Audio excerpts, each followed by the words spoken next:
This is Kate Snell interviewing William Parlet Sr. on April 21st, 1987 at Copperhead Canyon at Interlake and Bryson Hesperia Roads. Mr. Parlet, I'm going to make a recording of your statement for the San Antonio Valley Historical Association. The statement will belong to the San Antonio Valley Historical Association and may be played or published at any time by that association. Do you consent to this? Yes, ma'am. Can you give your name and where you were born and when? Oh, this is William Joshua Parlet. I was born on my father's homestead over by the Nasmata River. My father had 160 acres there, and the north side of the river, close to the Grizzly Bend. I was born on August the 14th, 1896, at 6 o'clock in the evening. A lady by the name of Mrs. Cavanaugh was my godmother. My sister was older than I. She was born June the 29th, 1894. Her name was Visa May Parlet. She never was too well. When she got out of school, she worked for other people. She always had the cooking job. My father and mother moved to this ranch when I live today, where I live today. They moved here in the year 1900.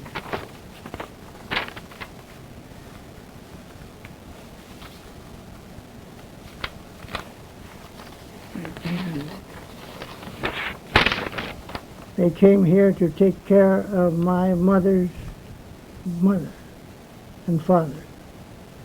My grandfather and grandmother, they came to this ranch in the year 1872. This ranch is my grandfather's homestead. He proved up on this piece of land.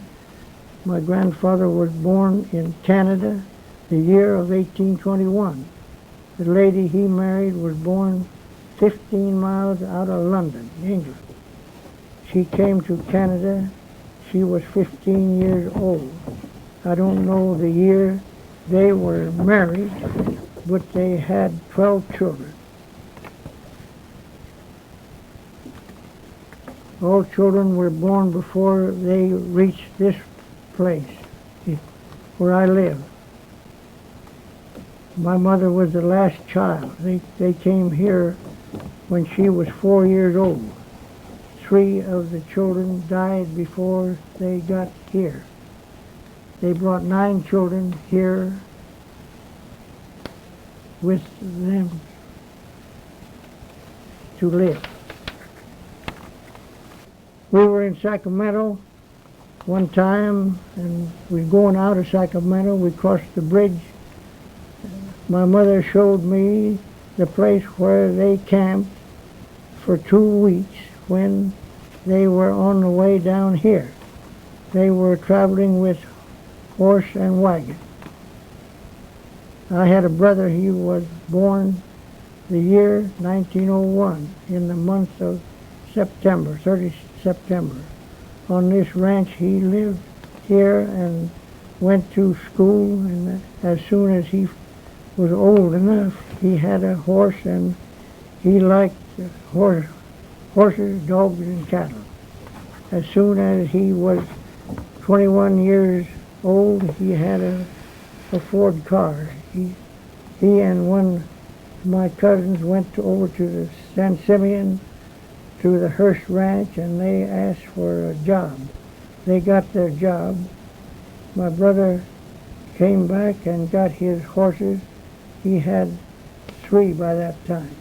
He took his horses, saddled up, and went through the mountains to the Hearst Ranch. Great. He went to work as a choreman. he asked the boss one day that when he got an opening for a cowboy, he would like to try it. It wasn't long until he had his job as cowboy. In a few years, he got to be the cowboy. He liked it there. He had everything there that he wanted. He had right to hunt on the ranch. And then there was fish in all the streams, and they also had the ocean to fish in. They furnished him a home to live there. There was a grammar school there, and the town of San Simeon had one store. Time went on, my brother got to be the boss of the whole ranch. So he spent his whole life working for the Hearst. He had one job in his lifetime. He passed away in the year 1980. The year of the earthquake in San Francisco, 1906, we moved to Plato to live for 4 years. My father had the job of carrying mail from Plato to Bradley. Bradley was by the railroad tracks. In those days, everything came by railroad. There was 2 stores in Bradley, 2 saloons, a hotel, a restaurant, and a post office, and a livery stable, blacksmith shop, and a rooming house where you could get a bed and to sleep.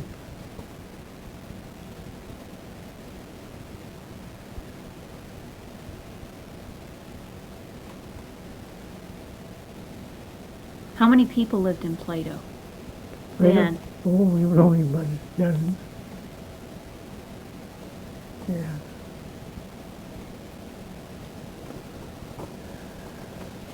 I kind of got off the track here.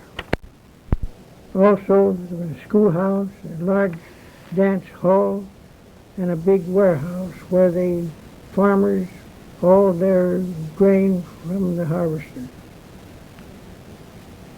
When I was 17 years old, my father put me on the wagon to haul grain into Bradley. I would get up at 2 o'clock in the morning, feed the horses and put the harness on them and clean the stable. Come eat my breakfast, then hitch up the horses. Eight head. I had 2 wagons to haul to town. I pulled 100 sacks of wheat and would leave at 4 o'clock in the morning. I would be in Bradley by 10:30.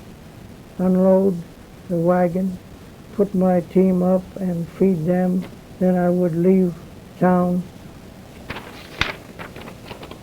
at 2 o'clock in the afternoon to be home by 6:30. And that evening I would make 3 trips a week until the grain was all hauled to the warehouse. Plato was on the Pinkerton Ranch. Mr. Pinkerton owned the town of Plato, but rented it out. The 4 years we were there at Plato, I had my own saddle horse. My folks bought me a saddle. I had a young horse, but he was gentle. The foreman on the Pinkerton Ranch, he would take me with him. I would ride my own horse. And the foreman's name was? Bill Ward. And the foreman's name was Bill Ward. And what kind of guy was he? Well, he was a nice guy, but he was rough and tough. What kind of work would you do with him? I helped him seed grain. I'd ride one horse and follow the line. They sold broadcast in those days, see. You know what broadcast is? That's just throwing it out. Mm-hmm. But they had a machine to do it, see. So you'd help him with that. How big was the Pinkerton Ranch? Where did it go? Oh, it was, it owned about 16 miles of the San Antonio River. Because it went from way up that way to way down there, and that lake's 17 miles long. And most of it's on that ranch. My sister was married the year of 1919. She married a man by the name of Gilbert Petty. He was from Texas, one of the best camp cooks I ever seen. I always liked to go camping with him. He took Dutch oven to cook the biscuits. When first married, they went down south. He had work on a ranch there. They came back in about a year, and they took up a homestead back in the mountains from Bryson. They lived there about 4 years. Then Gilbert went to work for the Hearst Ranch. Hearst bought a lot of land in this part of the country. Where, in respect to Bryson, where did he have land? He owned all of Hunter Lake. Mm-hmm. Hearst come in here, he bought the San Miguelito Ranch, and he bought another ranch at Halone there, that great big ranch. Do you remember the name of that ranch? San Miguelito. Yeah. That's okay.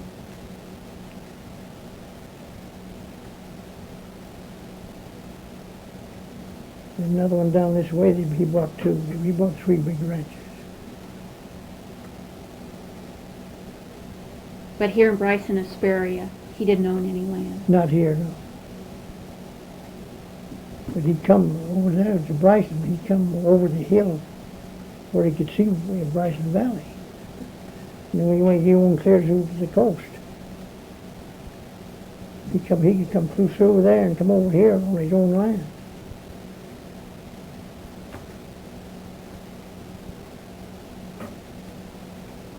Can you tell me a little bit about B Rock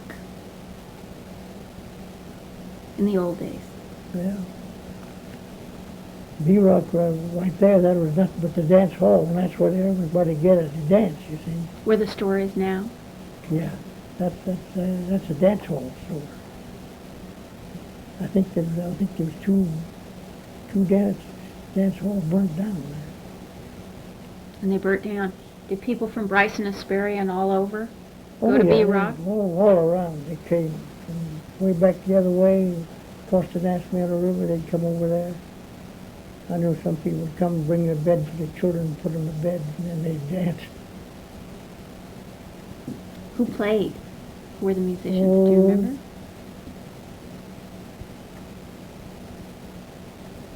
Yeah, well, they always got somebody different from Bradley some places for coming around, you know.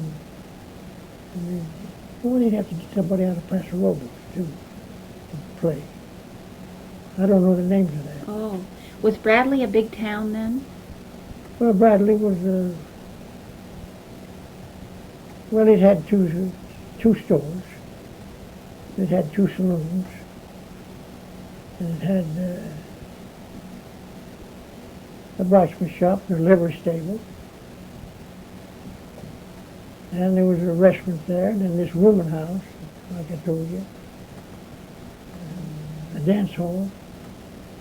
And that was in Bradley. Yeah, and they had a school, a grammar school in Bradley. Can you tell me a little bit about Tierra Redonda?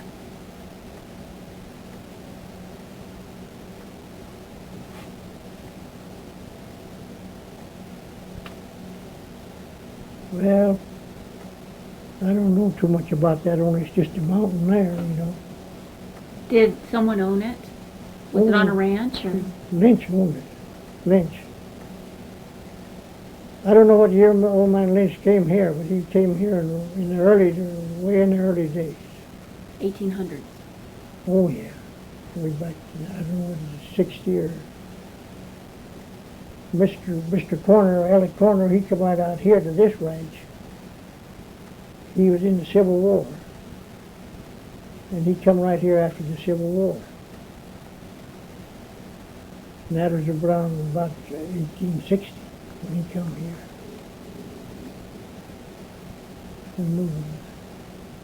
My father's father, he was in the Civil War. And there was another man up here on top of the hill. There was two corners over here, and they was both in the Civil War. See? And then there was a man up here by the name of Sailor, J.B. Sailor. He was in the Civil War, but he was on the north and he was on the south. And he was over here. Mr. Sailor got sick when Mr. Corner sent him a note and told him that he was sick from running from him when he was shooting at him. So they had a sense of humor about being on the north and the Oh south. yeah, they just had jokes about it. Lynch, what did he do on his ranch? Lynch, Mm-hmm. when he came here, he had sheep. They tell me, I don't know that, but he was an old man when I see him. And he didn't live long after I met him. And I met him around 1906, 6 or 7. I see, I went with my mother. My mother carried the mail over there, and I went with her, and he stayed up that night. He said to talk to my mother. And I happened to be with her that night. She wasn't going to go in. She wasn't going to go in. She let me take the mail in, see. Then he sent me back out there until he told me, he said, I tell your mother I stayed up to talk to her, so have her come in. So she had to go in, but she hadn't dressed like she would if she knew she was going in there.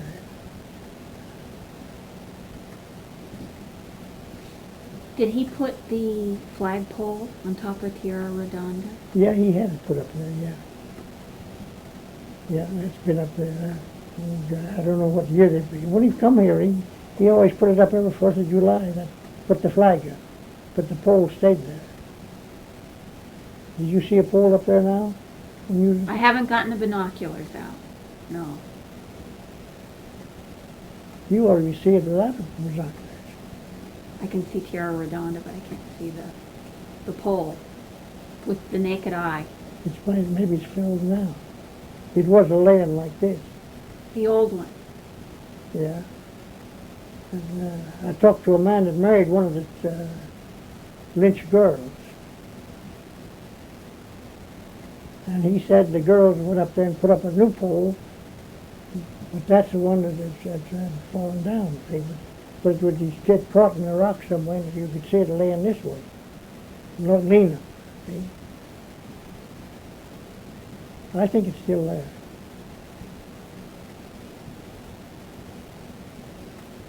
But I don't know what year he put it up, but I think he come here around in the 1860s. And he had a big bunch of sheep. In those days, there wasn't too many fences here. They used the land. And when we farmed down on the river there, we farmed across the river from headquarters of the lake here. And there was a big place there that it was awful rich. The land was awful rich, and that they tell me that's where the sheep camp was at one time. And we harvested over that, and that grain would only get about that high, but the wheat would just pour on it. You know, we had a big crop in that. It wouldn't grow as big as the other grain. It had lots of wheat in it. Great. Can you tell me something about the coast and going to the coast when you were young? Oh, we used to go in camp every year after harvest, stay 2 or 3 weeks. For a vacation or work or? No, we'd go for vacation and we'd fish and get clams and abalones and all that stuff. We live on fish. How did you get across? Where did you go across? Well, we went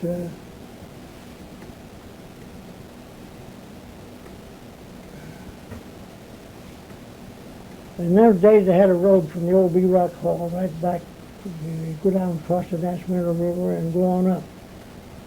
And you'd come out at the top of the mountain over where the road went through from Cambria to Paso Robles. Mm-hmm. You'd come into that road, then you'd go down that Santa Rosa Creek. The road went down to Santa Rosa Creek, and you'd come out at Cambria. And that's the way we went with the teams, horses. In the early days, we had to go with horses. And then after we got a car, then of course we went with the car. We'd go up there to Cayucas and up the creek from Cayucas. At that time, there was a town there, but there was no building going on back in that there. They had a good place up there, and whoever owned that let us camp there for nothing. See? Whoever come, there was a lot of people would come and camp there. And you could stay there as long as you wanted, but it didn't cost you nothing to stay there. But take up your, clean it up when you left. But we've done a lot of fishing on the wharf there at that. There was some kind of a trout. It was about like a mountain trout, but it was some kind of a sea trout. And there was quite a few of them. We caught them there. Would you go to the coast further north up near Nacimiento-Ferguson Road? Well, I don't know if you remember or not, but then we had something here where people was out of work. They had to find work for people. During the Depression? During the Depression, I don't know if we back that far or not. I guess it was. How old were you?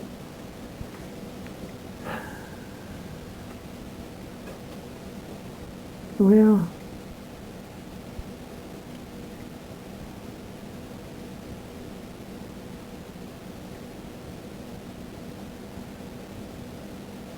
that's the year they built. That's when they built that road that goes from one highway.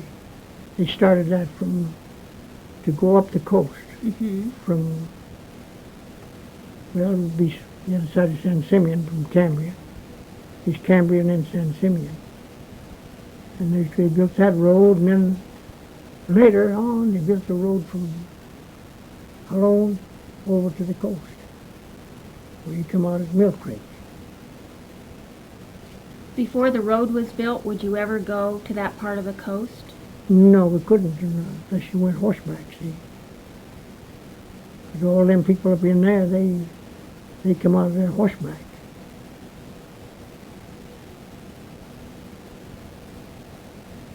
Where would you get lumber to build a house or whatever? They had a lumber mill on Mill Creek. Killadonka lived up here. His folks lived up here, and he lived here for part of the time. But he had a sawmill over on Mill Creek. And he'd get that lumber out of there some way and and I know we bought pickets from him. My dad bought pickets from him when I was a little old kid. We went clear up there to the ranch line, and then the rest of it was Forest Service, see? All that. That's before you start up the river to go. In 1913, there was 4 of us went. My dad and me and my cousin and Shirley Corners lived over here. And we went up that river. But you crossed that river 47 times going up that road. And you just back across the river. And we went to the end of the road, then we camped there. And there was no road on over the mountain. But later on, they put that road over the mountain, where they had these people that they was able to work, but they didn't have no job. See?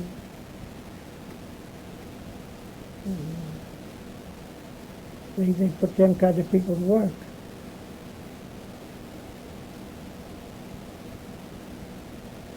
You mentioned the Von Kills donks. Can you talk about them a little bit? Well,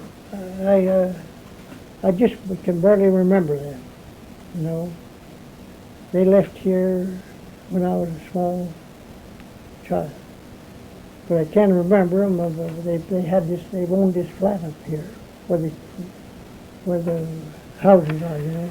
Mm-hmm. Had 160 acres there. Mm-hmm.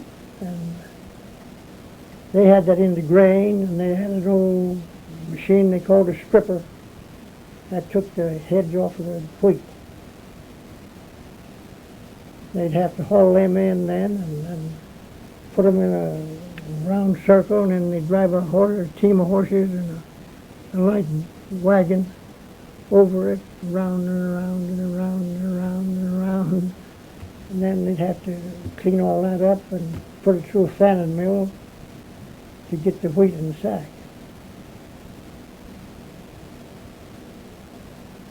But I can remember them doing that. I can remember some of them doing that. Yeah, it's been several years ago. I don't remember how many years back, but this used to be the road that went into the Killdon place. They went this way here. Along the creek and coming out this way? Yeah, this road went through here. You could go to San Miguel. Or past the road. It went down through, and it went through what they called that big ranch down there. Godfrey Ranch or something.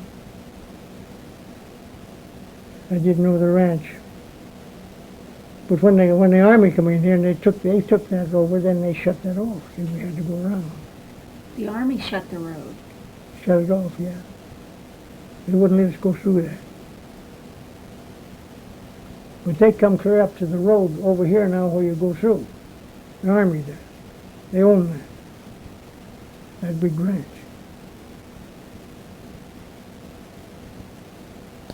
Do you remember anything about the Killsdon homestead or the graves? You mean The up here? children's graves, yeah.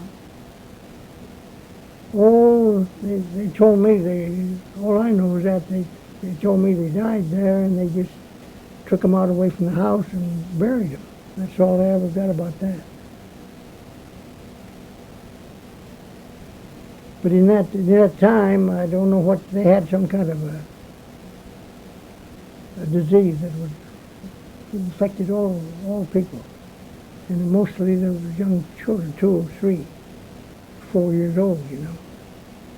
They lost a lot of them.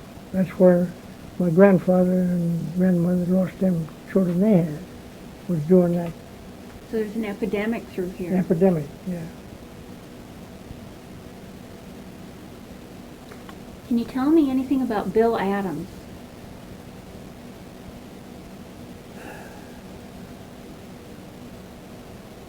Oh,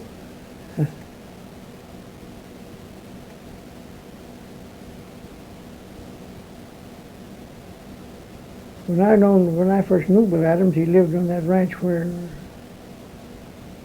he still lived when he passed away. See, that's right on top of the hill there where you turned to. At Hesperia Road and Bryson Hesperia Road? Yeah. Up on top? Yeah, he lived on that ranch. And he made his living with vegetables, raising vegetables and fruit, and in the summertime he'd peddle that. Watermelons? Watermelons, he always raised watermelons. Well, in those days everybody raised watermelons, you know. Everybody that had any get up and go to them, they raised watermelons. Because that's one thing it seemed like everybody liked and they had to have. But Bill, he raised them. He raised them to sell too. And where would he sell them? Where would he go? Well, he'd go around Lockwood, to Halloan, and Bradley Way. out in that country. You traveled into the country, you see, and the 1st of July was harvest time. Well, watermelons were just about to come in at that time. See, and they fed the watermelons to the harvesters and fed a little fruit to the homes. They'd fed it to the homes. The harvest for the grain was in July. Yeah, and sort of start. Where would the harvesters come from? Well, most of the people owned a harvester, you see. The workmen that they had. Yeah.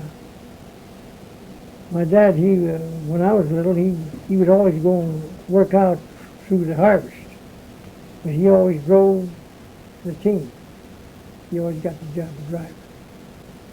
How many horses? He had, on them harvesters, he was 32. That's a lot of horses. But the sack sewer, he takes care of so many. The header tender, he takes care of so many. The driver takes care of so many. And the sack, they'd always have a sack tender and a sack sewer. The man that sewed the sacks, there was another man that took care of the sacks, got them ready to sew, see. Towards them big harvesters, the sacks come out pretty fast. They had 1, 2, 3, 4.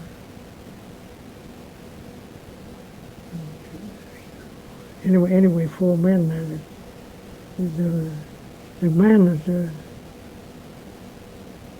that took care of the harvester, he didn't have to take care of the horses because he had to take care of the harvester. That's when he had to take care of the harvesters, when the horses wasn't on the harvester, you know. He had to grease it all up and keep it in shape to run. And see that it run right and everything. But they had a header tender, and a sack tender, and a sack sewer, and a driver. There's 4, I guess. Well, I think the people that each one took care of 8 horses, 4 times 8, 32. They'd have to get up pretty early to get going. Well, no, you don't start early because it used to be generally kind of damp in the morning. And maybe it was foggy. And lots of days we never got started until after 12 o'clock. Because when that grain's tough, it won't take the grain out and take the wheat out of it. It goes through the machine. So there's no use of working until you can, it's where you can break it up so it saves the So when grain. it's nice and dry. So they worked a late day. Well, they'd work till dark. They worked till dark. And they never had a Saturday. They never took Saturday off in those days. Saturday was just as big a work day as any. They'd work right up till night on Saturday night. And I know I can remember going with my mother to get my dad out in Rockwood. And they worked right up until dark. Then he had to take care of them, but while he come home that day, there was another man that would stay and take care of the 2 horses. See? Let the other man go home, and then the next week, this man would go home and somebody else would stay. And take care of the horses over Sunday. So Sunday, everybody had a day off. Yeah. Was there a church in this area? Oh, this church was up here. They built this church in the early days. That hall we got up there, you know. The Hesperia Hall. Was it church first? It was Shiloh Baptist Church. It was built by the Shiloh Baptist people. My grandfather, he worked on that church. Building it? Yeah. And Ray Harris told me he lived right over here, and his dad lived up, he had his home up there. Further down Interlake or up Bryson Hesperia? Up Bryson Hesperia. Uh-huh. Right up, when you go past Plums, and you ever see a house right up the road on that to your right? Yes. Well, that was where Jeff Out Harris. near where Copperhead Road is now. Yeah.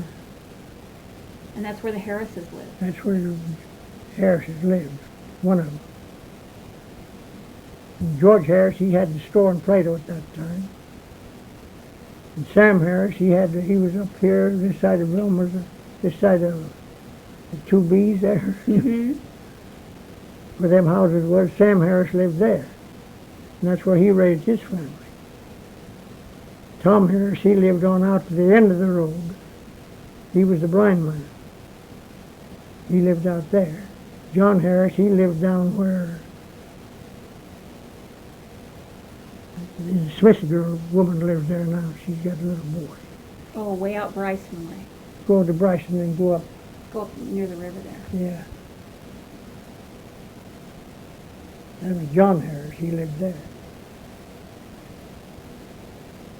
You see, when I don't know that Harris, he was born in 1820. And he came to this country, but I don't know what year he came here. And he married a woman that had 2 daughters. And they lived here all that time, and they had 7 sons. So that was all the Harrises, the 7 boys. They was raised back there where the blind man lived. And they had a nice big house there. The kitchen was, gosh, it was twice as long as this kitchen. And moved. Like 30 feet. Big wide, pretty wide too. And they had the stove in that end and a big table in this end here. In those days, people visited a lot. Your family come, you'd have somebody. If you didn't go someplace on Sunday, you'd have somebody there. See, and they visited back and forth. They didn't have no telephone. They visited back and forth. I know that George Harris, when I was a little fellow, before he took the Plato store, he lived where Joe Rocher lived. You know where Stilts lives? Okay. Right out Bryson way, yeah. Stilts. There's another house right below him. Mm-hmm. Well, that's where my Uncle George lived. And Was he a Parlet? No, he was Harris. Oh, I'm sorry. Mm-hmm. But he married my mother's sister. I see. So that's how he got to be my uncle. He lived out there in Bryson. What did he do out there? Oh, he farmed there. And in the wintertime, he'd get a bird's eggs. Him and his brother John, and they'd get bird's eggs, and 3 of them would go and be gone for 6 weeks.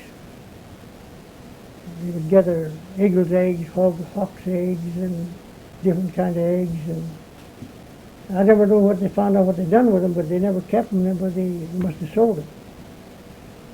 Must have sold them to somebody. They gathered hawks and eagles' eggs and then sold them. They must have, but I never knew what they done with them. But I never seen them. I never seen the eggs around. But I know one time he brought home a young vulture that would just before he could fly, you know. And he kept him there for a while, and then he turned him loose. He brought him home so people could see him. That was a vulture. That's bigger than an eagle. And that's what they're having such a time about now down south here. Condor. It was a condor. Condor, yeah. Yeah. Condor. That's what they're having such a time about trying to save, you know. So there were condors in this area then. Oh, yeah. I seen condors. I seen them. They used to nest back in that country. Bryson. Yeah, well back further in the hills. In the hills.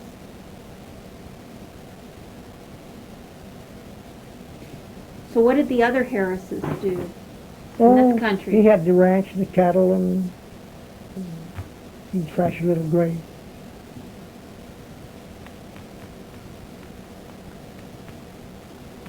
Sam Harris, and his son, Walter, well, they was good at building and this thing. They was good blacksmiths, and they made their own saddles. They never bought a saddle. They always made them. And people bought saddles from them? Oh, I don't know if they done that, but they made their own, what they used. I never heard of them selling a saddle. Are there any Harrises left in this country? They all move away. I think they're all gone.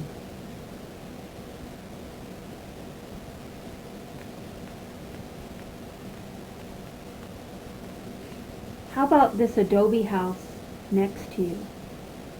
Here? How was that built? Here? Mm-hmm. Well, I was built when I just could remember. And I can remember them, he put a cement floor down for the whole thing. See? Then he got back there, right close there, he made a pool to make the adobe in. And I can remember he had a whole white horse there on a plow. And he had ropes for tugs. He didn't have no harness much. And he'd lead that horse back and forth through there, and somebody'd hold that plow. And they'd mix that up, and they'd gather grass and put it in that adobe so they could mix it all together, see. And they'd had a form, I don't know if it was over a foot or not, but anyway, about like that, and they'd lay that whole thing, and they'd fill that with adobe. So they had wood forms, and they'd fill it with adobe? Yeah. Then they would leave it set until it sets so it wouldn't break, see? Then they'd raise that board and put on another layer. It was quite a job to put all that layers on there because it was a pretty good sized house. That's a pretty good big house over there. I don't know how many rooms in it, but it's pretty good size. But I can remember him building it, and I remember seeing it when it was got up high, when he had to get that adobe up there to put in there, you see.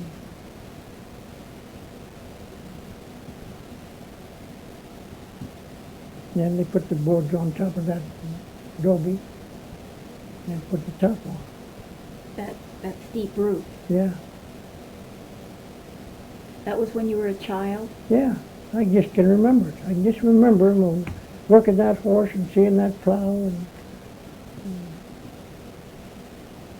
so I come here when I was 4 years old, see. I don't know if they come before I was 4. I was about 4 in August, but I think